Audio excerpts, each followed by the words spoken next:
Kinematics के पूरे chapter को मैं 4 पार्ट में ब्रेक करता हूँ। इसमें फर्स्ट पार्ट क्या हो गया, जो अप्रोच टाइप क्वेश्चंस बनते हैं, ऐसे क्वेश्चंस इसमें हैं।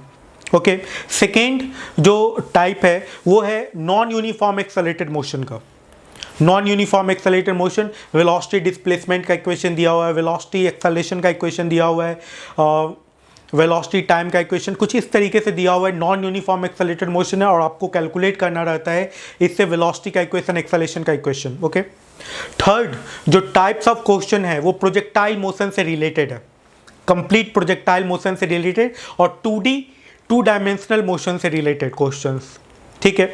और फोर्थ जो है रिवर बोर्ड प्रॉब्लम। वैसे क्वेश्चन नंबर 1 भी इरोडोव का जो है वो रिवर बोर्ड प्रॉब्लम पे ही बेस्ड है एक तरीके से और काफ़ी फेमस क्वेश्चन है। तो ये चार पार्ट में मैं काइनेमेटिक्स के इरोडोव के प्रॉब्लम को ब्रेक करता हूँ, ठीक है। तो आज जो हम लोग सीखने वाले हैं वो सीखने वाले हैं approach type, concept of approach based problem, ठीक है।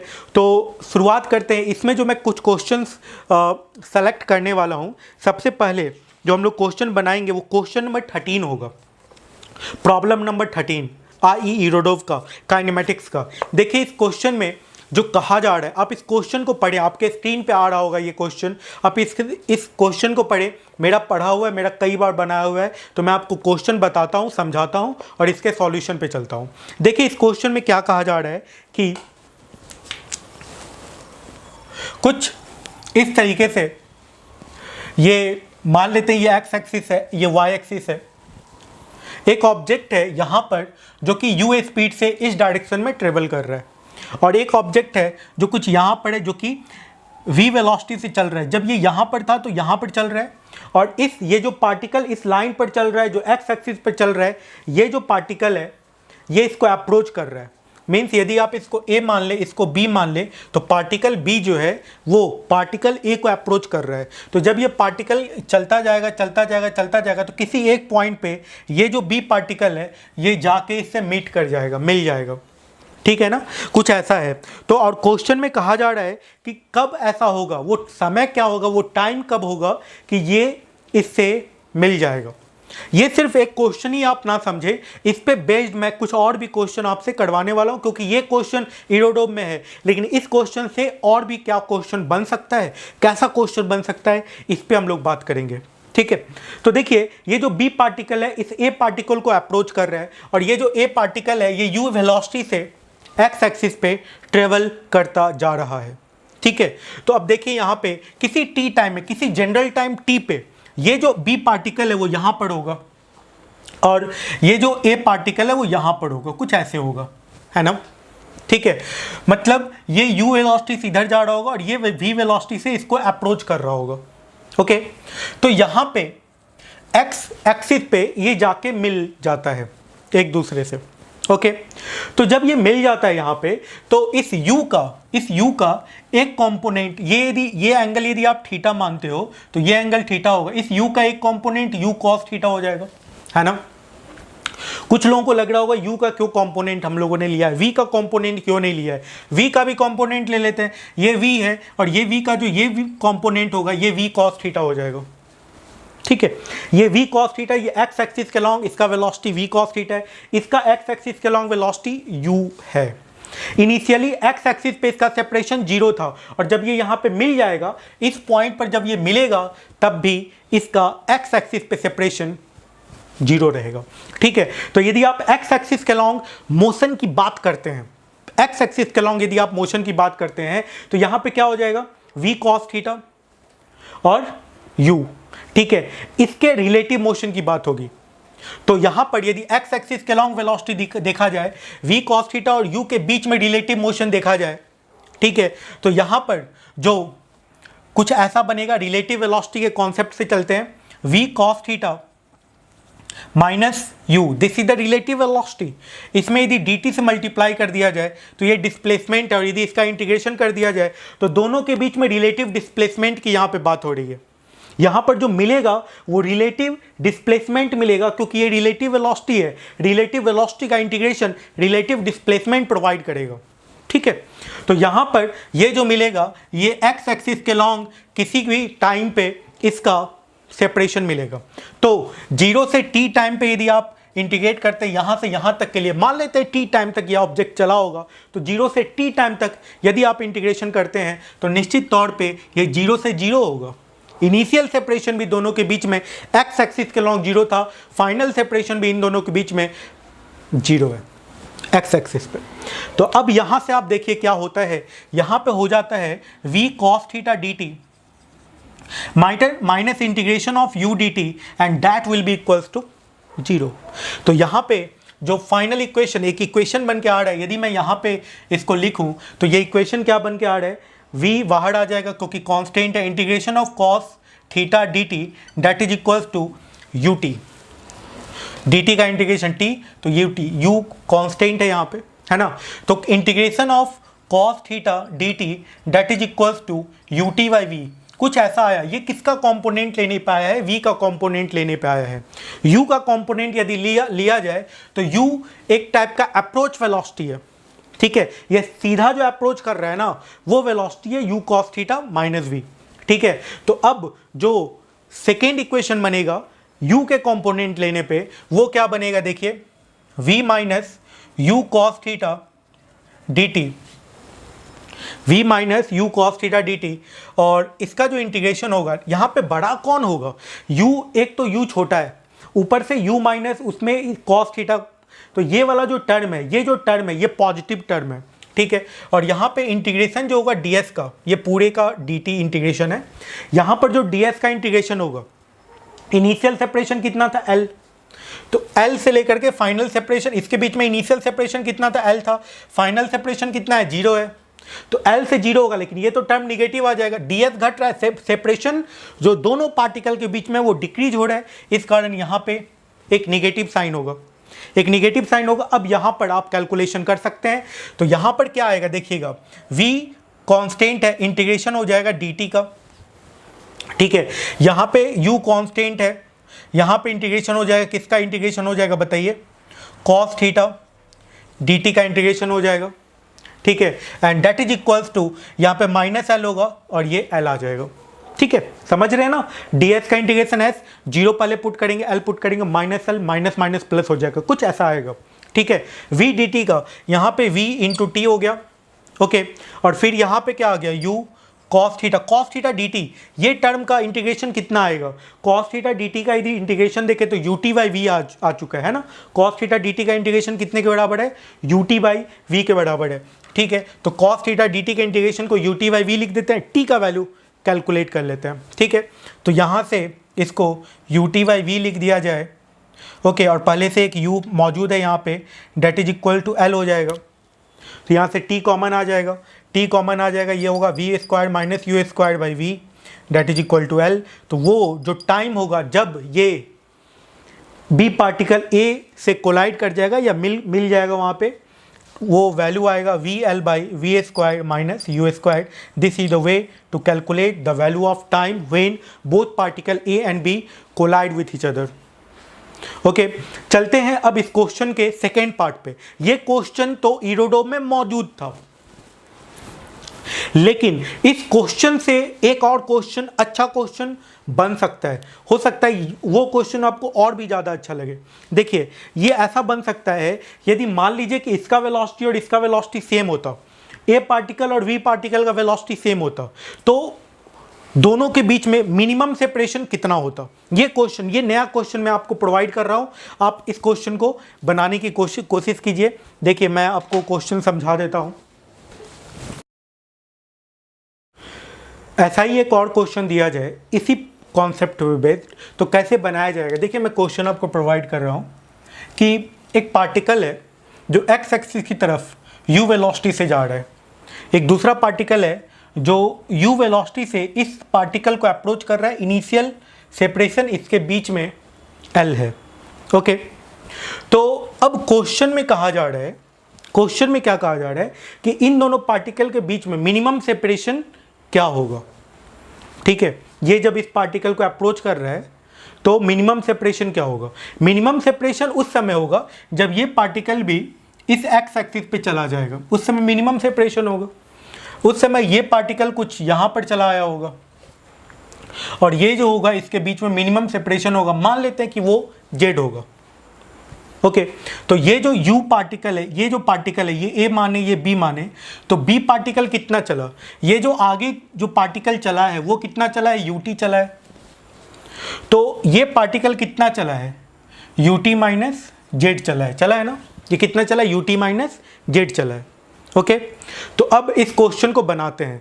देखिए कैसे बनाया जाए, जैसे पिछले क्वेश्चन को हम लोगों ने अप्रोच किया था, ठीक उसी तरीके से इस क्वेश्चन को भी अप्रोच करना है, सॉल्व करना है।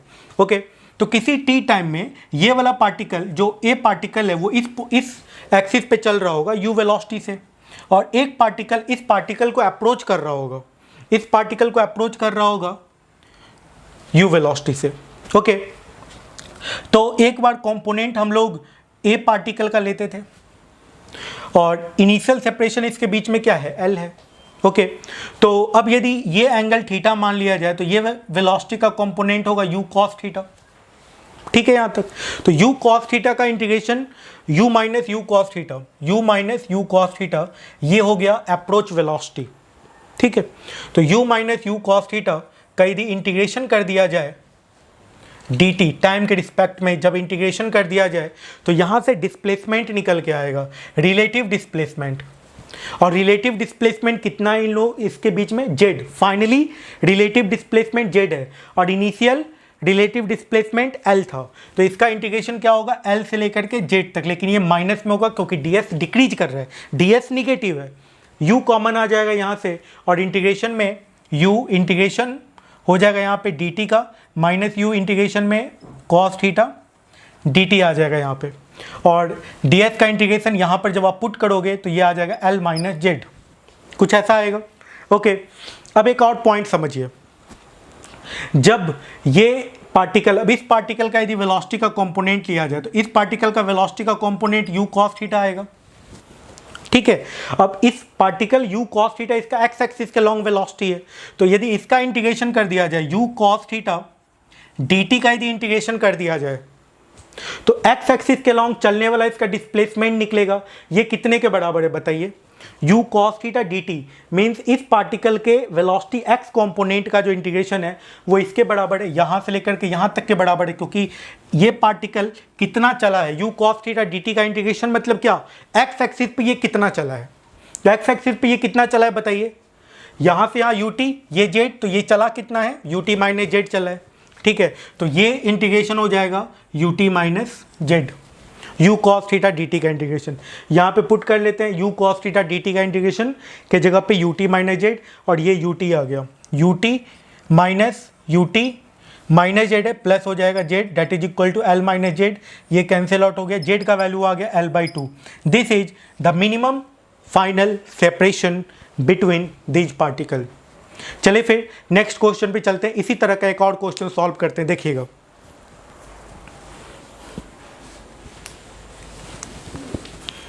इस सीरीज का जो नेक्स्ट क्वेश्चन है वो मैं क्वेश्चन नंबर 17 लेने जा रहा हूं। देखिए इस क्वेश्चन में क्या कहा जा रहा है, from point A located on highway one has to get by a car as soon as possible to point B located in the field at a distance L from the highway। कुछ figure दिया हुआ है, देखिए इस question को पढ़िए और जो फिगर दिया हुआ है इस फिगर से कैसे क्वेश्चन को बनाया जाएगा ये देखिए। जैसे यहाँ पर एक पॉइंट A है जहाँ पर एक कार है और उसको B पॉइंट तक पहुँचना है जल्दी से जल्दी, ठीक है, ये पॉइंट C है, ये पॉइंट D है, ये पॉइंट B है, यहाँ पे पहुँचना है, इसके बीच का सेपरेशन D और B के बीच का सेपरेशन L दे रखे हैं। तो ये कितना पहले मुड़ेगा, ये कितना पहले मुड़ेगा, मतलब सी डी का वैल्यू पूछ रहे हैं, ठीक है। तो ये सी डी यहाँ से मुड़ जाएगा और फिर ये स्ट्रेट लाइन पे बी तक पहुँचेगा, कितना जल्दी पहुँच जाए। इस क्वेश्चन को लाइट के मेथड से बनाया जाए, क्योंकि लाइट के पास एक प्रॉपर्टी होता है कि वो कोई भी पाथ, जो वो ऐसा पाथ ट्रेवल, एक ऐसा पाथ चुनता है एक पॉइंट से दूसरे पॉइंट तक जाने का जिस पे चल के उसको मिनिमम टाइम लगता है। That is called Fermat principle. Fermat principle पे बेस्ड लॉज ऑफ रिफ्लेक्शन जो प्रूफ किया जाता है वो फर्मेट प्रिंसिपल पे बेस्ड है, ठीक है। तो जब इसको यहाँ से यहाँ पहुँचना है, ठीक है, तो जो पाथ ट्रेवल करेगा ये कुछ लाइट जैसे पाथ ट्रेवल करता है, कुछ वैसा ही पाथ होगा, ठीक है। तो यहाँ पे कुछ TIR हो रहा है, मतलब इसको आप एंगल ऑफ रिफ्रैक्शन एज्यूम कर लोगे, तो यहाँ पे एंगल ऑफ रिफ्रैक्शन का वैल्यू कितने के बराबर हो गया, 90 डिग्री के बराबर हो गया। इसमें पार्टिकल ईटा टाइम्स ज़्यादा तेज चलता है, मतलब इसमें वेलोसिटी ईटा वी होगा, इसमें स्लो चल रहा है, ठीक है। तो यहाँ पे वेलोसिटी वी होगा, इसमें वेलोसिटी ईटा वी होगा। ओके, तो यहाँ पे क्या होगा, यदि आपको याद हो लॉज ऑफ रिफ्लेक्शन में क्या होता है, लॉज ऑफ रिफ्रैक्शन में जो स्नेल्स लॉ है वो कहता है कि sine θ1 by V1 equal to sine θ2 by V2, ठीक है। तो ये एंगल कितना है, θ1 कितना है, 90 डिग्री है, वेलोसिटी कितना है, ईटा वी है, तो यहाँ पे क्या लिखेंगे, साइन 90। इस तरीके से ये क्वेश्चन बहुत आसानी से बन जाता है ना। यहाँ पे हो जाएगा eta v that is equal to sine θ2, इस एंगल को थीटा एज्यूम कर लिया जाए तो साइन थीटा बाई वी से वी कैंसिल आउट हो गया, तो यहाँ से आपको साइन थीटा का वैल्यू मिल गया, साइन थीटा का वैल्यू मिल गया 1 बाई ईटा के बराबर। टेन थीटा का वैल्यू कितने के बराबर हो जाएगा, 1 बाई √1 माइनस ईटा स्क्वायर। आप सॉल्व करके देख सकते हैं, यदि टेन थीटा पता चल गया तो ये एल है, ये थीटा है, तो ये एल थीटा होगा, तो ये लेंथ आपको सी डी मिल जाएगा। टेन थीटा का वैल्यू कितने के बराबर हो जाएगा भाई, सी डी बाई एल के बराबर। तो यहाँ से आप कैलकुलेट कर सकते हैं सी डी का वैल्यू, तो सी डी इक्वल टू आ जाएगा L tan theta L by √1 minus eta square. This is the final answer. तो इस तरीके से ये क्वेश्चन बन जाएगा। तो ये सेकेंड क्वेश्चन था जो इस कॉन्सेप्ट पे बेस्ड था। थर्ड क्वेश्चन पे चलते हैं और सॉल्व करते हैं। अप्रोच कॉन्सेप्ट पे बेस्ड हम लोग क्वेश्चन सॉल्व करते जा रहे हैं। चलिए फिर थर्ड क्वेश्चन पे चलते हैं। अब जो मैं क्वेश्चन सेलेक्ट करने जा रहा हूँ वो है क्वेश्चन नंबर 16 इरोडोव का। देखिए इस क्वेश्चन में क्या कहा जा रहा है। Two particle 1 and 2 move with constant velocity v1 and v2 along the two mutually perpendicular straight line toward the interaction point O. At the moment t equal to 0, the particle were located at the distance L1 and L2 from the point O. How soon will the distance between the particle become the smallest? कितनी जल्दी इसके बीच में minimum separation हो जाएगा और इसका value क्या होगा। तो देखिए इस क्वेश्चन को कैसे बनाया जाए। इस क्वेश्चन में कहा क्या जा रहा है, एक पार्टिकल है जो कि L2 डिस्टेंस पर है और ये V2 वेलोसिटी से चल रहा है इसकी तरफ, ठीक है। और एक पार्टिकल है जो यहाँ पर है, ये L1 डिस्टेंस पर है, ये V1 वेलोसिटी से चल रहा है इस O पॉइंट की तरफ, इंट्रैक्शन पॉइंट की तरफ म्यूचुअली परपेंडिकुलर स्ट्रेट लाइन पे ट्रेवल कर रहा है। ओके, इस क्वेश्चन में कहा जा रहा है कि इसके बीच में मिनिमम सेपरेशन कब होगा। t इक्वल टू 0 पे कुछ फिगर आपको दिख रहा है, मिनिमम सेपरेशन कब होगा और मिनिमम सेपरेशन का वैल्यू कितना होगा। तो देखिए इस क्वेश्चन को कैसे बनाया जाए। मान लेते हैं t टाइम में वो कुछ यहाँ पर आ जाएगा, ये t टाइम में यहाँ पर आ जाएगा। कितना दूर चलेगा, ये v2t चलेगा, ये कितना चलेगा, v1t चलेगा। तो अब जो इसके बीच में सेपरेशन रहा ये रहा, तो इसका वैल्यू कितने के बराबर हो गया, s का वैल्यू हो गया, जो सेपरेशन है उसका वैल्यू हो गया कितने के बराबर, L2 माइनस V2t का स्क्वायर प्लस ये x का डिस्टेंस है और y एक्सिस पे इसका डिस्टेंस कितना हो गया, L1 माइनस V1t के होल स्क्वायर के बराबर। आपको करना क्या है, ds/dt को जब आप 0 कर दोगे तो वो टाइम का वैल्यू निकलेगा जहाँ पे इसके बीच का सेपरेशन मिनिमम होगा। तो कैलकुलेट कर लीजिए। इसको आसानी से सॉल्व करने के लिए क्या करते हैं, इसको स्क्वायर कर देते हैं। एस स्क्वायर का जो वैल्यू आएगा वो आ जाएगा L2 माइनस V2t का square plus L1 minus V1t का स्क्वायर। अब इसको t के रिस्पेक्ट में डिफ्रेंशिएट कर देते हैं तो क्या आएगा, 2s ds/dt and that is equals to, ये क्या आ जाएगा, 2L2 माइनस V2t और इसके अंदर वाले का डिफरेंशिएशन L2 का डिफरेंशिएशन 0 और V2t का डिफरेंशिएशन माइनस V2। और यहाँ पे जब आप इसको डिफरेंशिएट करोगे तो ये कितना आ जाएगा, 2 into L1 minus V1t into minus V1, कुछ ऐसा आ जाएगा। जब आप इसको सॉल्व करोगे तो आप ये देख सकते हैं यहाँ पर जो वैल्यू आएगा 2 कैंसिल आउट हो जाएगा क्योंकि ये जो टर्म है ये 0 के बराबर हो जाना है। तो यहाँ पर जो वैल्यू आएगा ये कितने के बराबर आएगा, minus L2 V2 minus V2 square t plus में। ओके, अब यहाँ पे क्या आएगा, minus L1 V1 plus V1 square t that is equals to 0। तो t का वैल्यू यहाँ से निकल गया L1V1 plus L2V2 by V1 square plus V2 square. ठीक है, अब t का वैल्यू यदि इसमें पुट कर दिया जाए तो s का मिनिमम वैल्यू निकल जाएगा, जो आप पुट करके कैलकुलेट कर लीजिएगा। चलिए फिर आगे बढ़ते हैं। फोर्थ ऐसे क्वेश्चन में चलते हैं जो कि इंपॉर्टेंट है जेईई एडवांस के लिए।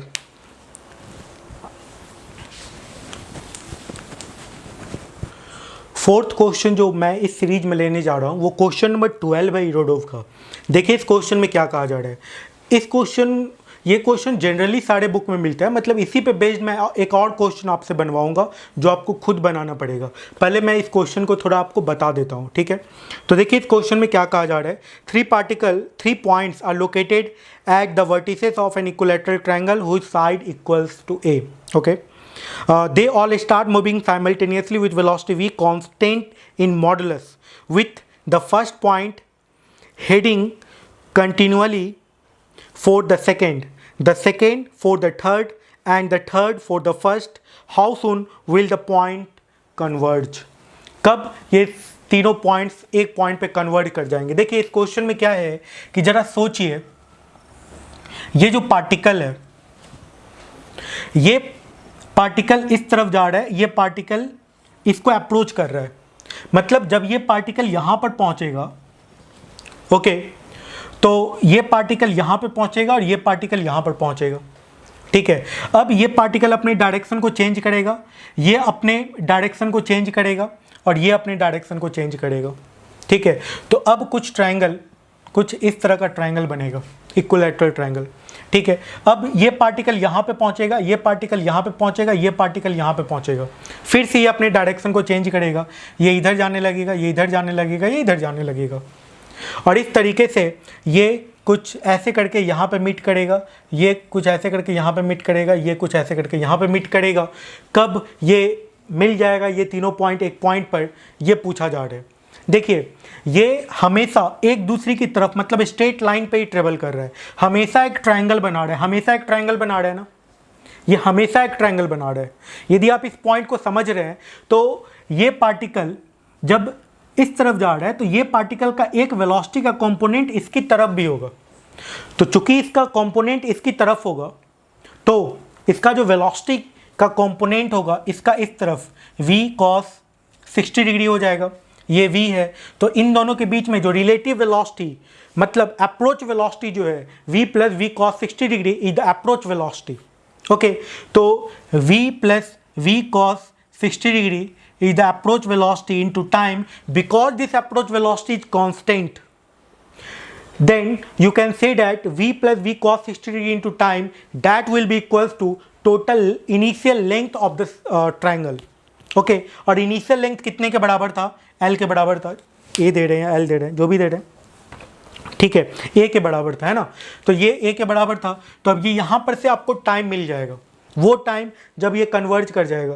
तो ये v/2 के बराबर हो गया, तो ये कितने के बराबर हो गया, 3v/2 के बराबर हो गया, 3v/2 into t that is equals to a।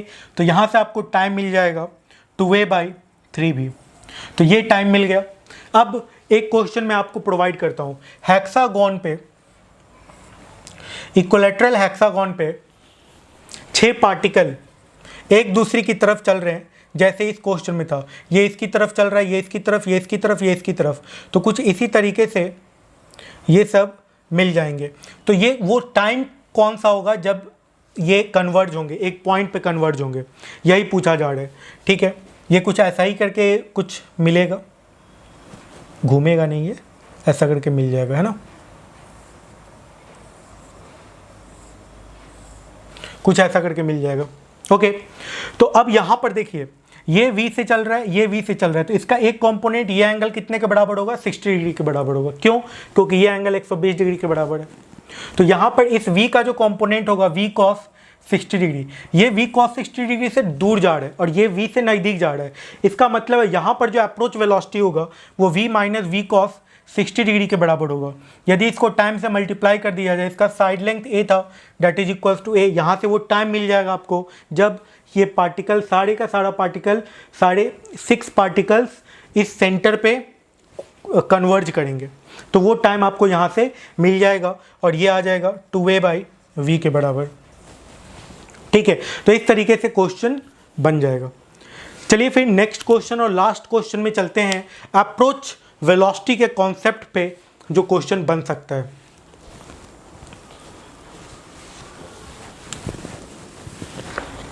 अब जो हम लोग क्वेश्चन लेने जा रहे हैं वो है क्वेश्चन नंबर 5 ऑफ इरोडोव। देखिए इस क्वेश्चन में क्या कहा जा रहा है। इस क्वेश्चन में क्या कहा जा रहा है कि एक पार्टिकल है जो r1 पोजीशन वेक्टर पे, एक पार्टिकल जो है वो r2 पोजीशन वेक्टर पे, r1 वाला v1 वेलोसिटी से चल रहा है, r2 वाला v2 वेलोसिटी से चल रहा है। किसी एक पॉइंट पे ये दोनों एक दूसरे से कोलाइड करेगा। वो टाइम क्या होगा जब ये एक दूसरे से कोलाइड करेगा, इसका वैल्यू पूछा जा रहा है। ठीक है, यहाँ पे ये कोलाइड करेगा कहीं पे, तो ये जो वेक्टर है ये वेक्टर का वैल्यू कितने के बराबर होगा, v2t के बराबर होगा। ये r वेक्टर है, ये v1t के बराबर होगा। तो आप यहाँ से कह सकते हैं कि r1 vector plus v1t, r1 vector plus v1t that is equals to r, okay, equal to r2 vector plus v2t, कुछ ऐसा हो जाएगा। और यहाँ से आप इन दोनों इक्वेशन को यदि इक्वेट कर दें तो टाइम का वैल्यू मिल जाएगा जो कि मॉडुलस के फॉर्म में होगा, है ना। तो यहाँ से जो टाइम मिलेगा वो क्या मिलेगा, r1 minus r2 that is equals to v2 minus v1 into t का वैल्यू हो गया r1 minus r2 by v2 minus v1, ये मॉडुलस के फॉर्म में होगा। ये वो टाइम होगा जब ये दोनों पार्टिकल एक दूसरे से कोलाइड कर जाएगा।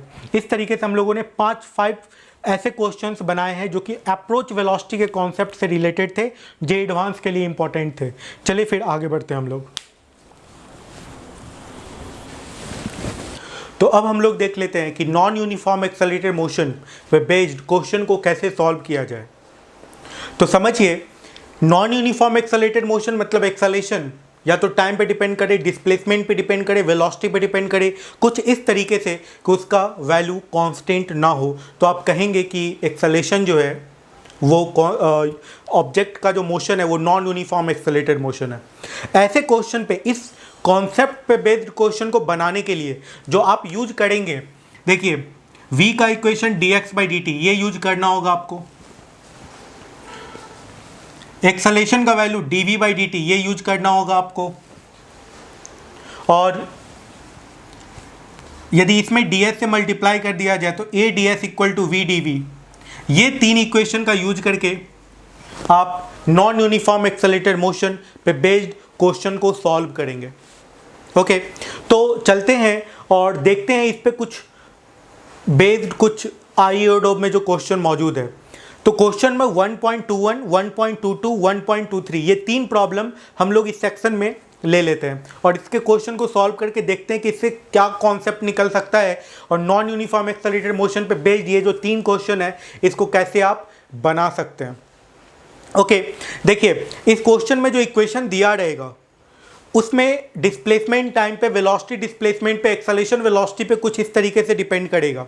ऐसा भी हो सकता है कि आप जब उसको कैलकुलेट करें तो आपको एक्सेलरेशन का वैल्यू कांस्टेंट मिल जाए, तो उस केस में वो नॉन यूनिफॉर्म एक्सेलरेटेड मोशन पे बेस्ड क्वेश्चन नहीं है। एक्चुअली वहाँ पे मोशन यूनिफॉर्म एक्सेलरेटेड मोशन हो रहा है, लेकिन चूंकि एक्सेलरेशन टाइम का, वेलोसिटी डिस्प्लेसमेंट का इक्वेशन दिया हुआ है, इस कारण से आपको इसी तीन इक्वेशन को यूज करके क्वेश्चन को सॉल्व करना है। तो देखते हैं 1.21 क्वेश्चन को और इसमें क्या कहा जा रहा है। देखिए 1.21 क्वेश्चन की यदि बात करते हैं तो इसमें वेलोसिटी का इक्वेशन दिया हुआ है v0 into 1 minus t by tau, ये वेलोसिटी का इक्वेशन है। ओके, अब यहाँ पर ये पार्टी इस क्वेश्चन में आप देख सकते हैं कि t इक्वल टू टाउ पे ये वेलोसिटी 0 हो जा रहा है।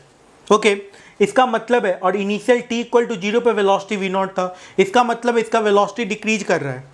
वेलोसिटी डिक्रीज कर रहा है, एक्सेलरेशन निगेटिव होगा। ये सब कुछ बातें आपको अब खुद ब खुद इक्वेशन को देख के समझना होगा, तब जाके आप क्वेश्चन को बहुत आसानी से सॉल्व कर पाएंगे। यदि यहाँ पे एक्सेलरेशन की बात करें तो जब आप इस वेलोसिटी के इक्वेशन को टाइम के रिस्पेक्ट में डिफ्रेंशिएट कीजिएगा तो निश्चित तौर पे माइनस v0 बाई टाउ आएगा। माइनस v0 बाई टाउ इसका एक्सेलरेशन आ जाएगा। v0 कांस्टेंट है, टाउ कांस्टेंट है, इसका मतलब है कि एक्सेलरेशन जो इस पार्टिकल का होगा वो कांस्टेंट होगा। ओके और निगेटिव होगा, मतलब इस ऑब्जेक्ट का रिटार्डेशन हो रहा होगा। देखिए इस क्वेश्चन को मैं पढ़ता हूँ और उसके बाद इस क्वेश्चन को सॉल्व करता हूँ। स्क्रीन पे क्वेश्चन आ रहा होगा, आप भी पढ़िए। देखिए, at the moment t equal to 0 particle leave the origin and move in the positive direction of x axis. X axis के अलॉन्ग ये पार्टिकल ट्रेवल कर रहा है। The velocity varies with time as v equal to, ये equation दिया हुआ है, where v naught is the initial velocity vector whose modulus equal to 10 centimetre पर सेकेंड और टाउ का वैल्यू दिया हुआ है 5 second. Find the x coordinate of the particle at the moment 6, 10 and 20 second. Okay, तो देखिए वेलोसिटी का equation दिया हुआ है, इससे आप एक्स कोऑर्डिनेट कैसे कैलकुलेट करेंगे? तो v को क्या लिख दीजिएगा, dx/dt लिख दीजिएगा। और जब आप इसको इंटीग्रेट कीजिएगा for a proper limit, then you get the value of position vector on x axis of this particle.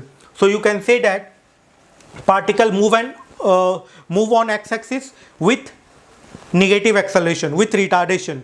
Okay, then v is written as dx/dt and v naught into 1 minus t by tau. This is the equation.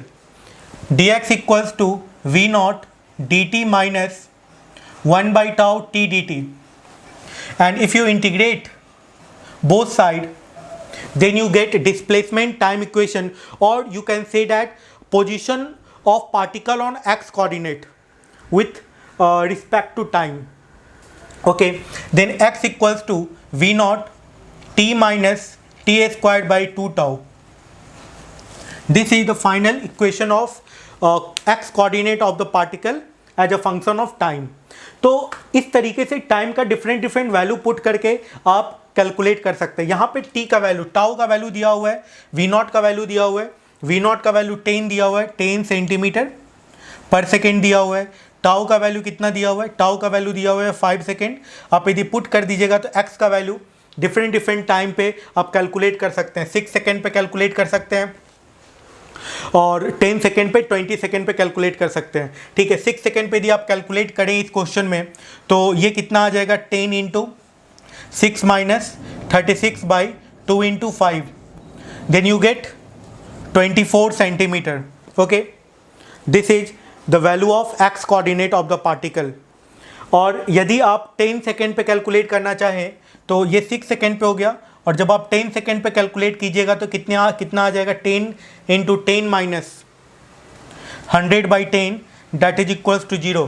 Means at 10 second particle again reach the origin of the coordinate. Okay, तो x का वैल्यू 10 second पे 0 हो जाएगा। यदि third point की बात करें, थर्ड 20 सेकेंड पे बात करें तो x 20 सेकेंड पे कितने के बराबर आ जाएगा? तो यहाँ पे क्या होगा, यहाँ पर 10 ही रहेगा और यहाँ पे 6, t के जगह पे 20 माइनस 400 बाई 10, 400 बाई 10, तो ये कितने के बराबर आ गया, माइनस 200 सेंटीमीटर, मतलब माइनस 2 मीटर के बराबर आ गया। देख लीजिएगा, शायद इस क्वेश्चन का आंसर में कुछ फॉल्ट है, यहाँ पे -4 मीटर दे रखे हैं क्वेश्चन में, इसके जो आंसर में जो है। ठीक है, तो एक्चुअल आंसर इसका, राइट आंसर इसका -2 मीटर होगा। ठीक है ना, आप देख लीजिएगा।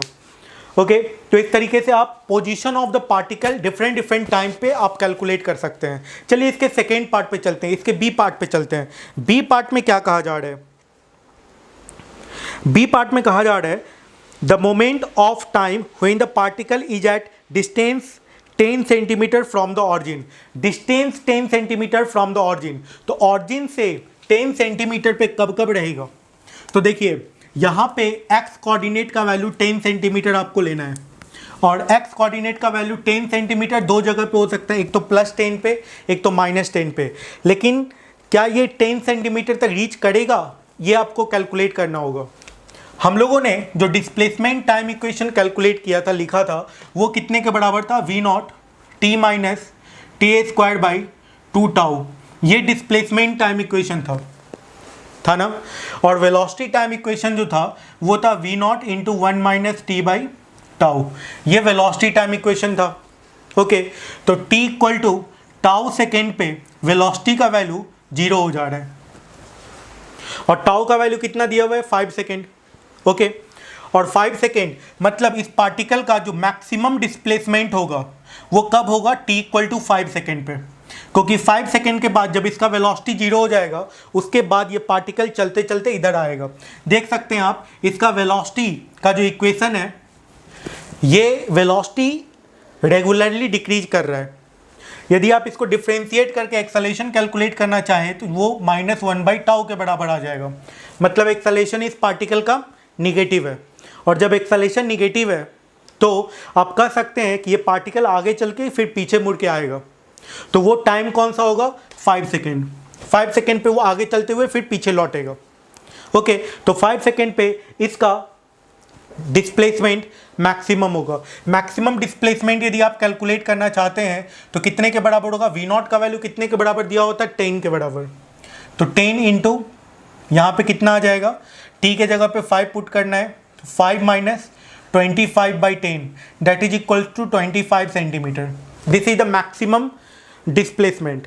ठीक है, तो कहा जा रहा है कि कब कब वो x इक्वल टू 10 सेंटीमीटर पे होगा। तो एक तो जाते समय 10 सेंटीमीटर पे होगा, ठीक है, और फिर जब वो 25 सेंटीमीटर जाके फिर जब वो लौटेगा तब वो 10 सेंटीमीटर पे होगा। मतलब दो टाइम ऐसा होगा जब वो +10 सेंटीमीटर पे होगा, और जब वो लौट रहा होगा तो फिर वो -10 से गुजरेगा। तो इसका 3 आंसर आना चाहिए। देखिए कितना इंटरेस्टिंग क्वेश्चन है। इस क्वेश्चन में x इक्वल टू 10 सेंटीमीटर पे कब कब होगा वो ये पूछा जा रहा है। तो इस क्वेश्चन का कितना आंसर होना चाहिए, 3 आंसर होना चाहिए। तो वो कौन कौन सा पोजीशन होगा जब ये 10 सेंटीमीटर पे होगा। तो सबसे पहले x का वैल्यू 10 पुट करके देख लीजिए। +10 जब आप पुट कीजिएगा तो t का 2 वैल्यू आएगा। ठीक है, तो यहाँ पे V0 t माइनस t²/2t, इसमें t का वैल्यू आप कैलकुलेट कर सकते हैं। तो इसमें 2 वैल्यू आएगा, और जब आप -10 पुट कीजिएगा तो V0 t माइनस t²/2τ, इसमें भी 2 वैल्यू आएगा, लेकिन आपको निगेटिव टाइम नहीं लेना है, निगेटिव टाइम होता नहीं है, तो इसमें एक आंसर आएगा। मतलब इस क्वेश्चन का 3 आंसर होना चाहिए। आप कैलकुलेट कर सकते हैं। देखिए यदि मैं आपको कैलकुलेट करके दिखाऊं तो सॉल्व करके आपको मैं दिखा देता हूं, थोड़ा देख लीजिएगा। ओके, तो यहाँ पे 10 हो जाएगा, और V0 का वैल्यू कितने के बराबर था, 10 के बराबर था। 10 इंटू टी के जगह पे t पुट कैलकुलेट करना है, t² ये कितना होगा, 10 होगा। ये कैंसिल आउट हो गया। तो यहाँ पे इक्वेशन क्या बन गया, 10 equal to 10t minus t² minus 10t plus 10 that is equal to 0। t का वैल्यू यहाँ से मिल जाएगा, -b plus minus √b² minus 4ac/2a आप अप्लाई कर सकते हैं। तो 10 प्लस माइनस √b² माइनस 40/2। तो यहाँ पे ये कितने के बराबर आ जाएगा, 5 प्लस माइनस √15 के बराबर आ जाएगा। ये एक आंसर आएगा। ठीक है, t1 आ जाएगा 5 माइनस √15, t2 आ जाएगा 5 प्लस √15। ओके, ये 2 टाइम आ गया, एक जाते समय एक आते समय। ओके, अब देखिए x इक्वल टू जब आप -10 पुट करके कैलकुलेट करोगे तो क्या आएगा, -10 इक्वल टू क्या आ जाएगा, 10t माइनस t²। इस इक्वेशन को सॉल्व करके आप देख लीजिए। ठीक है, तो इस केस में क्या आएगा, t² minus 10t minus 10 that is equals to 0। तो t का वैल्यू इस केस में कितना आएगा, 10 प्लस माइनस √140/2। ओके, तो निगेटिव वाला तो आपको लेना नहीं है। तो इस क्वेश्चन का जो t3 आएगा इसका वैल्यू आएगा 10 प्लस √140/2। तो ये 5 प्लस √35 सेकेंड के बराबर ये इसका आंसर आ जाएगा। तो ये इसका सेकेंड पार्ट था। थर्ड पार्ट पे चलते हैं। देखिए थर्ड पार्ट और भी अच्छा क्वेश्चन है, देखिएगा।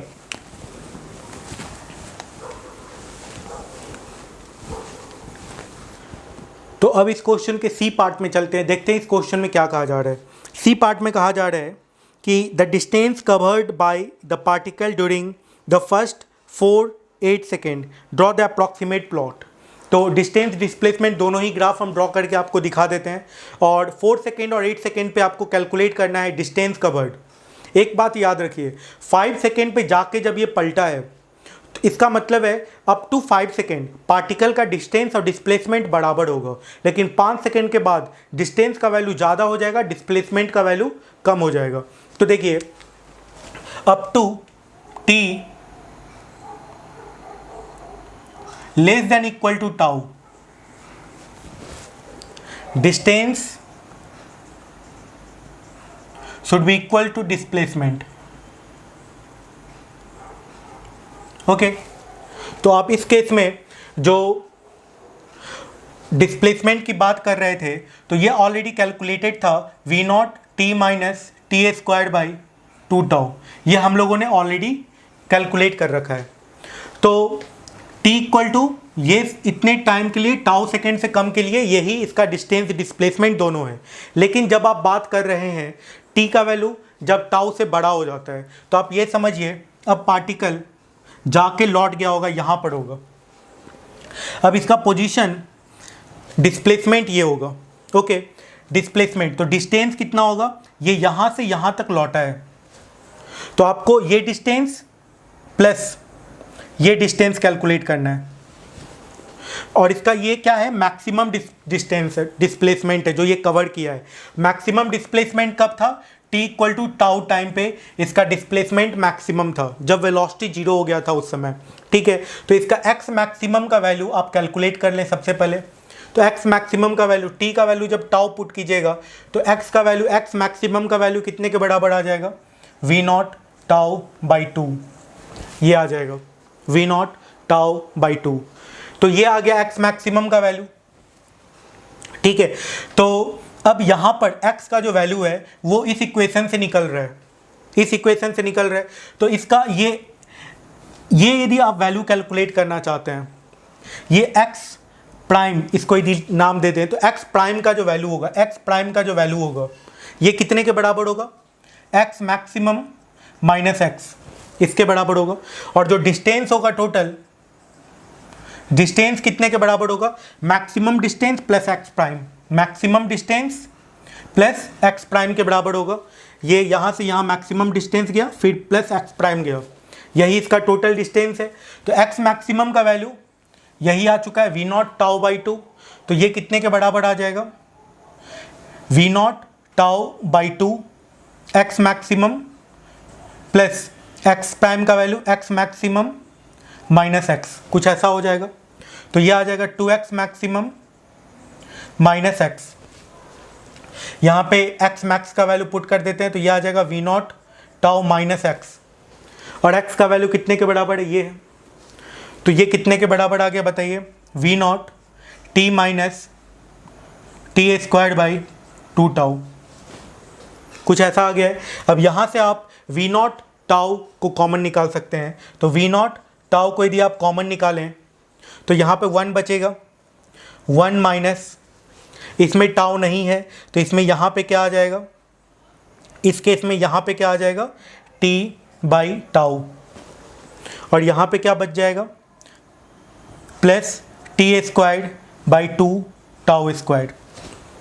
ओके, यहाँ से यदि आप 2 को भी कॉमन कर लें, 2 को भी यदि कॉमन कर लेते हैं तो डिस्टेंस का जो वैल्यू है ये कितना आ जाएगा, v naught tau by 2, 2 plus T A squared by tau squared minus कितना आ जाएगा 2t बाई टाउ, और इसको आप लिख सकते हैं v naught tau by 2 1 plus 1 minus t by tau का होल स्क्वायर, कुछ ऐसा लिखा जा सकता है। और इस तरीके से आप डिस्टेंस कैलकुलेट कर सकते हैं। ये डिस्टेंस टाइम का इक्वेशन हो गया। यदि आप इसके ग्राफ को प्लॉट करना चाहते हैं वो भी ड्रॉ करना बहुत आसान है, समझिएगा। इसके डिस्टेंस टाइम ग्राफ और डिस्प्लेसमेंट टाइम ग्राफ को कैसे प्लॉट किया जा सकता है। इसका जो डिस्प्लेसमेंट टाइम इक्वेशन था ये कितने के बराबर था, ये इक्वेशन था v not T 1 minus t by 2 tau, यही था ना। तो ये तो एक क्वाड्रेटिक इक्वेशन है, इस कारण से इसका ग्राफ पैराबोलिक होगा। ओके, और टी ए स्क्वायर का कॉफिशिएंट निगेटिव है, इसका मतलब है यहाँ पे जो इसका कॉन्केविटी होगा वो डाउनवर्ड होगा। तो इसका ग्राफ यदि डिस्प्लेसमेंट टाइम ग्राफ यदि ड्रॉ किया जाए तो कुछ ऐसा हो जाएगा, ये t का वैल्यू टाउ 2 टाउ पे, और x मैक्सिमम कब था, t का वैल्यू जब टाउ था, जो 2 टाउ था, 2 टाउ पे इसका डिस्प्लेसमेंट का वैल्यू 0 हो जा रहा था। ये एक कॉन्सेप्ट हुआ। यदि आप दूसरे कॉन्सेप्ट की बात करें, डिस्टेंस टाइम ग्राफ ड्रॉ करना चाहते हैं, तो इसका डिस्टेंस टाइम ग्राफ क्या होगा, डिस्टेंस टाइम, तो ये ऐसे जाके ऐसे चला जाएगा, ये डिस्टेंस टाइम हो गया ग्राफ हो गया, ये डिस्प्लेसमेंट टाइम ग्राफ हो गया। इस तरीके से ये क्वेश्चन कंप्लीट बन चुका है। इस क्वेश्चन में वेलोसिटी टाइम इक्वेशन दिया हुआ था और आपने बहुत अच्छे से इस क्वेश्चन को सॉल्व करके सीखा है। अब आगे बढ़ते हैं। यदि क्वेश्चन नंबर यदि 22 की बात की जाए, यदि वेलोसिटी डिस्प्लेसमेंट इक्वेशन रहेगा तो आप इसके क्वेश्चन को कैसे सॉल्व करेंगे ये मैं आपको बता देता हूँ। देखिएगा question number 22।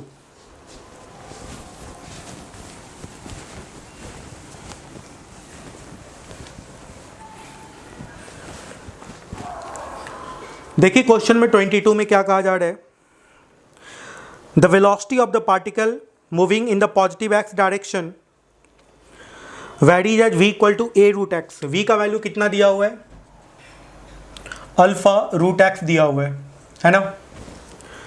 Okay, assuming that the moment t equal to 0, the particle was located at point x equal to 0, the time dependence of the velocity and acceleration of the particle. Okay, देखिए इस question को यदि आप बहुत आसानी से बनाना चाहते हैं, इसको स्क्वायर कर दीजिए, वी स्क्वायर इक्वल टू ये हो जाएगा अल्फा स्क्वायर एक्स, कुछ ऐसा आ जाएगा। यदि आपको याद हो v square equal to u square plus 2as होता है ना, तो यदि u का वैल्यू 0 कर दिया तो वी स्क्वायर इक्वल टू आ जाएगा 2as। यदि v square directly proportional to displacement होता है तो ये एक यूनिफॉर्म एक्सेलरेटेड मोशन होता है। कैसा मोशन हो जाता है, यूनिफॉर्म एक्सेलरेटेड मोशन हो जाता है। ओके, यूनिफॉर्म एक्सेलरेटेड मोशन हो जाता है। यदि वी स्क्वायर का value directly proportional to displacement हो जाए तो कुछ ऐसा ही यहाँ पे, और इस तरीके से आप बहुत आसानी से 2a का वैल्यू अल्फा स्क्वायर लिख सकते हैं। एक्सेलरेशन का वैल्यू कितने के बराबर आ जाएगा, अल्फा स्क्वायर बाई 2। कैसे, जब आप इन दोनों इक्वेशन को कंपेयर कर दीजिएगा तो यदि आप एक्सेलरेशन का वैल्यू आपने कैलकुलेट कर रखा है तो बहुत आसानी से कोई भी इक्वेशन, डिस्प्लेसमेंट टाइम इक्वेशन लिखें या वेलोसिटी टाइम इक्वेशन लिखें, बहुत आसानी से आप लिख सकते हैं। डिस्प्लेसमेंट टाइम इक्वेशन की बात की जाए तो हाफ ए टी स्क्वायर होता है, तो हाफ ए के जगह पे क्या यूज करेंगे, alpha square by 2 into T square, ये आ गया alpha square T square by 4। This is the displacement time equation. यदि आप इसके एवरेज वेलोसिटी की बात करें तो डिस्प्लेसमेंट बाय टाइम सीधा एवरेज वेलोसिटी निकल जाएगा, जो कि हो जाएगा अल्फा स्क्वायर टी बाई 4। कितना आसानी से कैलकुलेट होता जा रहा है। यदि आप यहाँ पे वेलोसिटी के इक्वेशन की बात करें तो इसको डिफरेंशिएट कर दें तो वेलोसिटी का इक्वेशन निकल जाएगा अल्फा स्क्वायर टी बाई 2। ये वेलोसिटी टाइम इक्वेशन हो गया। आप इसको इंटीग्रेट करके भी सॉल्व कर सकते थे, आसान क्वेश्चन है। चलिए फिर क्वेश्चन नंबर 23 पे चलते हैं और इस क्वेश्चन को सॉल्व करते हैं 23 को। तो अब हम लोग क्वेश्चन नंबर 23 को सॉल्व कर लेते हैं। देखिए इस क्वेश्चन में क्या कहा जा रहा है, a point move rectilinearly with the acceleration which modulus depends on velocity v of the particle, और एक्सेलरेशन का वैल्यू दिया हुआ है a root v, where a is positive constant at the initial moment the velocity of the point is equal to v naught. What distance will it travel before it stop? What time will it take to cover the distance? मतलब ये रुकने से पहले कितना ये distance cover करेगा और कितने देर में ये रुक जाएगा। एक्सेलरेशन, चूंकि ये रिटार्डेशन है, ओके, रिटार्डेशन का वैल्यू दिया हुआ है, W को रिटार्डेशन कर देते हैं, रिटार्डेशन का वैल्यू दिया हुआ माइनस ए रूट वी, कुछ ऐसा दिया हुआ है। ओके, तो इसको यदि आप dv बाई डी टी लिख दें, dv बाई डी टी लिख दें माइनस ए रूट वी, तो यहाँ से आपको टाइम कैलकुलेट हो जाएगा, वो समय कैलकुलेट हो जाएगा जब ये ऑब्जेक्ट, जब ये पार्टिकल रुक जाएगा। तो यहाँ पे dv बाई रूट वी हो गया, that is equal to minus a d t हो गया। यहाँ पे इंटीग्रेशन, यहाँ पे इंटीग्रेशन, इसका इंटीग्रेशन v नॉट से 0 तक, इसका इंटीग्रेशन 0 से t तक। तो 1 बाई रूट वी का इंटीग्रेशन कितना होता है, 2 रूट वी आ जाएगा यहाँ पे। Okay, and limit of integration v naught to 0 and that is equal to minus a t, ये आ जाएगा। पुट कर दीजिए तो -2√V0 that is equal to -AT, minus minus cancel out हो गया और यहाँ से टाइम का वैल्यू निकल गया 2/A√V0। काफ़ी आसान प्रॉब्लम था। ओके, इन सब क्वेश्चन के मदद से मैं आपको बताना चाह रहा हूँ यदि नॉन यूनिफॉर्म एक्सेलरेटेड मोशन पे क्वेश्चन आ जाएगा तो आपको क्या क्या करना है। ओके, और यदि यहाँ से डिस्टेंस कैलकुलेट करना पड़े तो क्या होगा डिस्टेंस का वैल्यू, तो उसके लिए हम लोग क्या करेंगे, ये जो टर्म है ना, इसमें दोनों तरफ राइट साइड और लेफ्ट साइड दोनों ही तरफ ds से मल्टीप्लाई कर देंगे। यदि इधर ds से मल्टीप्लाई कर दे, इधर ds से मल्टीप्लाई कर दे, तो समझिएगा ds/dt को क्या लिख सकते हैं, v, तो v dv आ गया, यहाँ पर भी v है।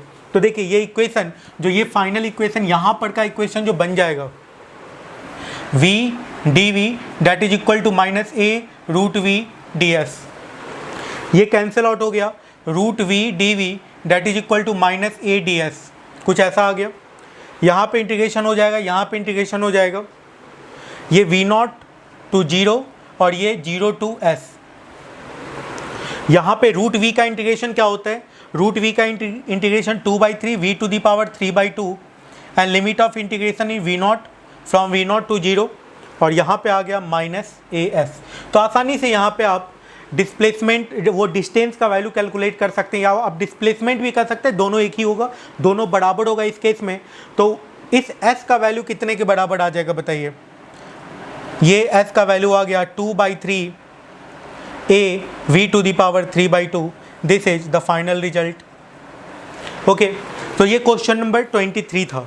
इन सब क्वेश्चंस को बनाने के बाद हम लोग चलते हैं रिवर बोट प्रॉब्लम में और देखते हैं। अब हम लोग बात करते हैं, यदि रिवर बोट प्रॉब्लम पे बेस्ड प्रॉब्लम पूछा जाता है तो आप उसको कैसे टैकल कीजिएगा, कैसे सॉल्व कीजिएगा।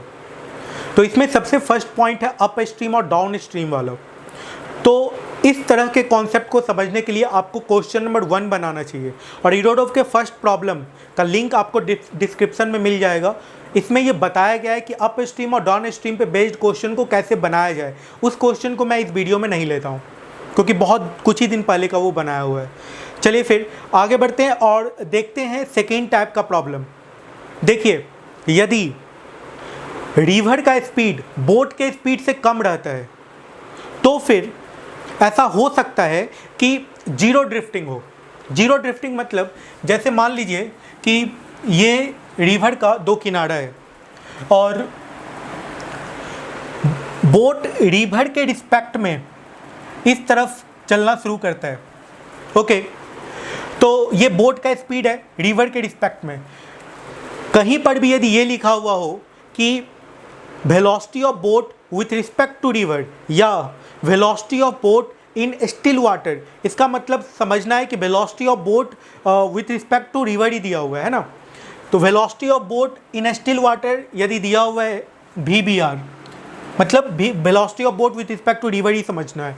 और ये सामने वाले लाइन से थीटा एंगल बना रहे, वेलोसिटी ऑफ रिवर इस तरफ है, वेलोसिटी ऑफ रिवर इस डायरेक्शन में। तो VBR का जो ये कंपोनेंट होगा VBR साइन थीटा, यदि ये और ये एक दूसरे को ये दोनों बराबर यदि हो जाए तो ये बोट बाहर का कोई आदमी इसको सामने चलता हुआ देखेगा, मतलब जो बाहर किनारे पर जो आदमी खड़ा है वो देखेगा ये बोट एकदम सामने चल रहा है। ओके, रिवर इधर फ्लो कर रहा है लेकिन बोट एकदम सामने चल रहा है। ओके, तो कुछ ऐसा होगा। इस केस में जीरो ड्रिफ्टिंग होगा यदि VBR sine theta equal to VR हो जाता है। ओके, और इस केस में जो टाइम लगेगा इसको, ये यदि विड्थ आप W मान लेते हैं तो इसको कितना टाइम लगेगा, कितने देर में ये इस किनारे से इस किनारे तक पहुंच जाएगा। ये देखिए, इस किनारे से इस किनारे तक इसको पहुंचने में कितना टाइम लगेगा। तो ये इस तरफ चल कितने स्पीड से रहा है, VBR cos थीटा से। तो VBR cos थीटा into time that is equal to width of the river. तो यहाँ से आपको वो टाइम मिल जाएगा W/VBR cos थीटा, जितने देर में ये इस रिवर को क्रॉस कर जाएगा। ओके, तो कुछ ऐसा हुआ, ये कंडीशन हो गया जीरो ड्रिफ्टिंग का। और क्वेश्चन में ऐसा भी कहा जा सकता है कि मिनिमम टाइम कितना लगेगा इसको रिवर क्रॉस करने में। तो मिनिमम टाइम टाइम मिनिमम होने के लिए कॉस थीटा का वैल्यू मैक्सिमम होना चाहिए, और कॉस थीटा का वैल्यू मैक्सिमम कितने के बराबर होता है? 1 के बराबर।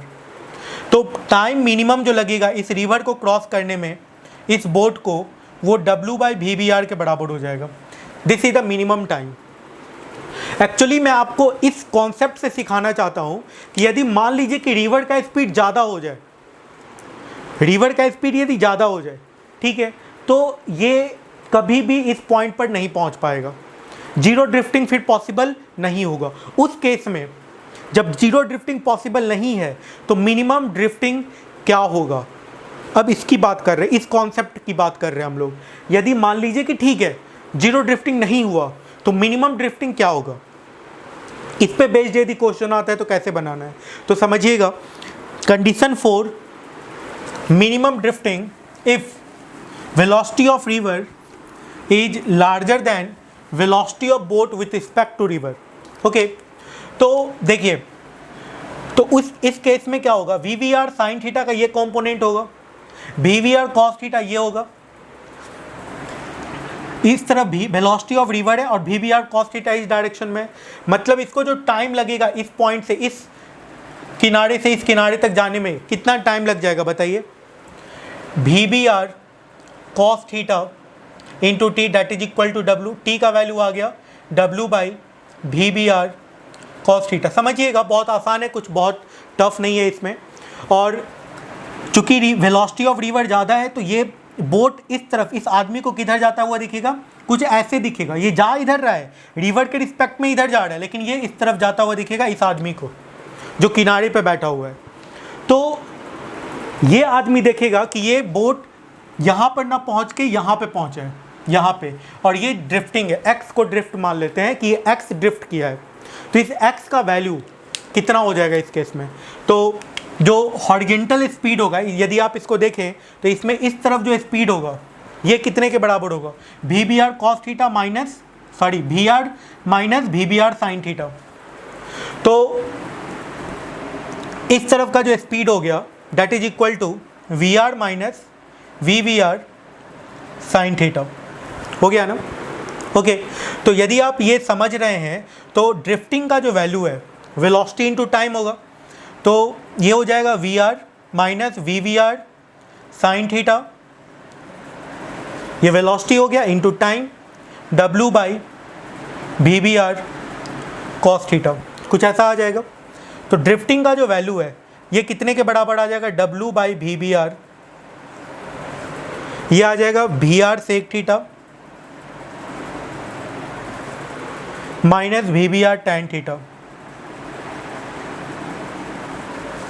VR sec theta minus VBR। तो ये दोनों तो कांस्टेंट है ना, W भी कांस्टेंट है, width of the river constant है, VBR velocity of boat with respect to river constant है। मतलब यदि ये मिनिमम हो जाए तो x मिनिमम होगा, इसका मिनिमम वैल्यू थीटा का क्या वैल्यू होना चाहिए कि ये वाला जो टर्म है ये मिनिमम हो जाए। तो इसको डिफ्रेंशिएट कर देते हैं थीटा के टर्म में और कैलकुलेट कर लेते हैं, यहाँ पे मैक्सिमा मिनिमा का रूल हम लोग अप्लाई कर देते हैं। ओके, तो देखिएगा, जब आप dx/d थीटा कीजिएगा तो ये कितने के बराबर आएगा, W/VBR ऐसे ही रहेगा, सेक थीटा का differentiation sec theta into tan theta होता है,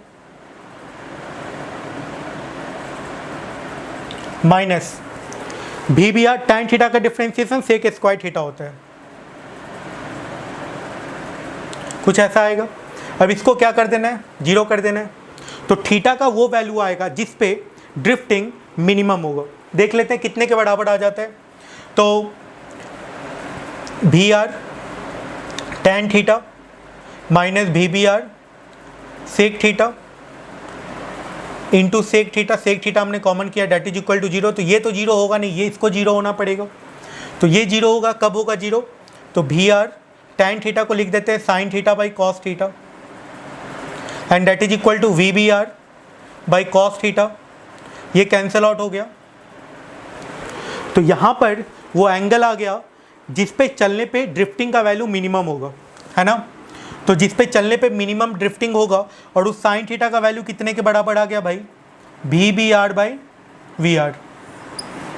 यदि ये थीटा का वैल्यू इसमें पुट कर दिया जाए, इस टर्म में पुट कर दिया जाए, साइन थीटा से सेक थीटा कैलकुलेट कर लिया जाए और टैन थीटा कैलकुलेट कर लिया जाए और इसमें पुट कर दिया जाए, तो x का वैल्यू मिनिमम कैलकुलेट हो जाएगा। ये आपके लिए टास्क है कि आप ऐसा कैलकुलेट कर लीजिएगा, what is the minimum value of drifting. मुझे एक आइडिया देना था कि रिवर बोट प्रॉब्लम को आप किस तरीके से सॉल्व कर सकते हैं। अब आते हैं इस पे, इरोडोप पे बेस्ड प्रॉब्लम कैसे बनाया जाए। कुछ इरोडोप के क्वेश्चंस मैं ले लेता हूं यहाँ पे और आपको सॉल्व करके बताता हूँ कि रिवर बोट प्रॉब्लम पे बेस्ड क्वेश्चन को कैसे बनाया जाता है, जो कि इरोडोप में दिया हुआ है।